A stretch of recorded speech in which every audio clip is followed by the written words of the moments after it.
Ganyan. Okay, so ganito yung tamang hand launching. Ang unang-una ay tignan muna natin yung direksyon ng hangin.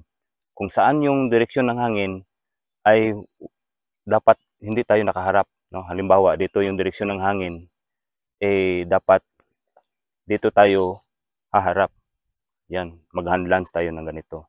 Halimbawa, yung direksyon ng hangin ay patungo dito, so dapat nakatalikod ka sa hangin.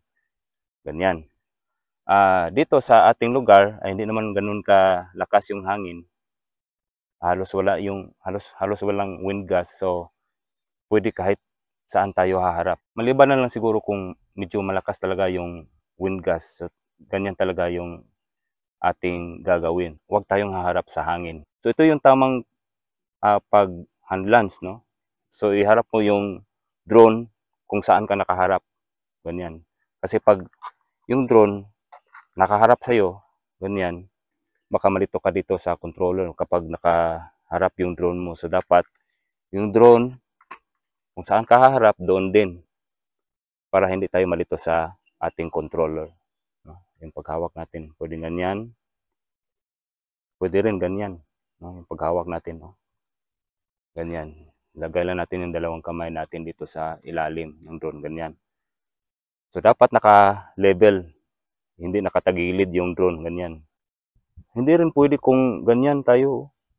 Kasi minsan, parang yung drone natin nakaganyan yung kanyang position sa itaas. So dapat nakaganyan lang yung kanyang position. Naka-level pa rin, no? Yung kanyang position. Kasi minsan pag ginaganyan natin yung ating kamay, yung drone parang hindi natin mapansin na nakaganyan na pala yung drone.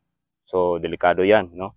So kung gusto mong yung parang ayaw mo maano yung mata mo, no? Pwede rin siguro ganyan pero siguraduhin mo naka-level yung drone. Subukan nga natin, no? Hand launching. At saka mamaya yung hand landing naman. So turn on na natin itong drone at ang ating remote controller. Ayan. Okay, so hintayin lang muna nating mag-connect yung dalawa, no? Yung remote at saka yung drone.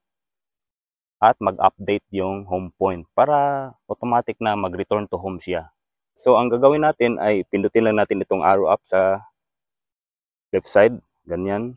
Tapos ilong press natin yung take off using our thumb, ganyan. So i-position na natin itong remote controller natin dito sa ating braso, ganyan.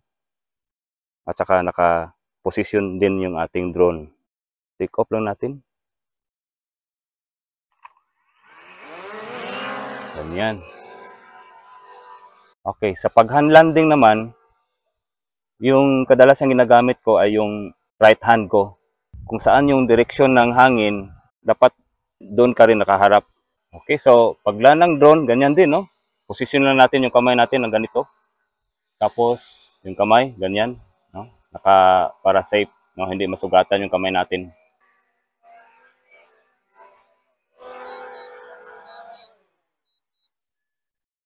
Okay, so ganyan lang, no? Yung kamay natin dapat nakaganyan, no? Pagsalo ng drone para safe at hindi masugatan yung kamay natin. Okay, so if you like this video, please give us a thumbs up. At kung bago ka pa lang sa ating channel, abay mag-subscribe ka na. Libre yan at walang bayad. Thank you for watching and I'll see you in the next one.